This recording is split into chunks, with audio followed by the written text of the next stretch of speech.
This is Sure Fix Plumbing with main sewer camera inspection at 4303 South Grand. We are all the way at the city main right now. So from this point, we're going to pull back and document the condition of this pipe. You can see right here where it dips into the city. It has a little buildup of like grass and sticks from the street, it looks like.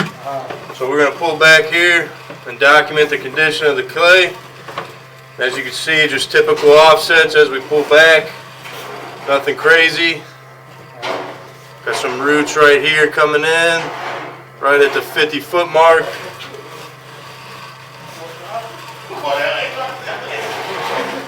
See, we had some hot water poured down the line.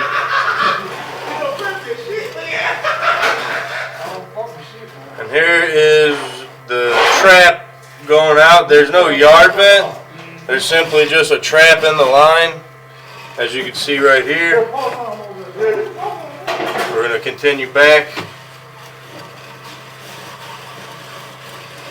We'll come up on a little bit of grease from what I suspected when I was pushing through.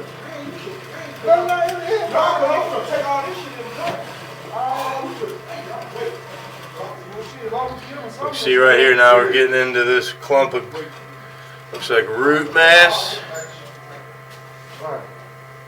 Now that's just a bunch of sludge built up on the top of this pipe from being clogged for so long. You can see where my cable punched a hole through it and where my camera has re-punched a hole through it. So this is going to need a hydro flush in order to get that taken care of. I mean, you can see how much is just falling in on itself right there. It's pretty much the whole capacity of this line. So we're going to continue back to the stack access. You can see we're still in 6-inch clay. We're 8 feet from the access inside. You see we should be turning to cast right now.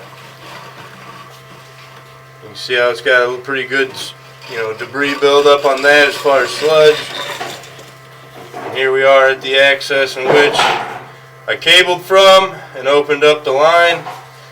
So just to recap, this line will need a hydro flush and a re-camera in order to keep the blockages at bay. Otherwise, that will conclude this camera inspection. And again, we're Sure Fix Plumbing.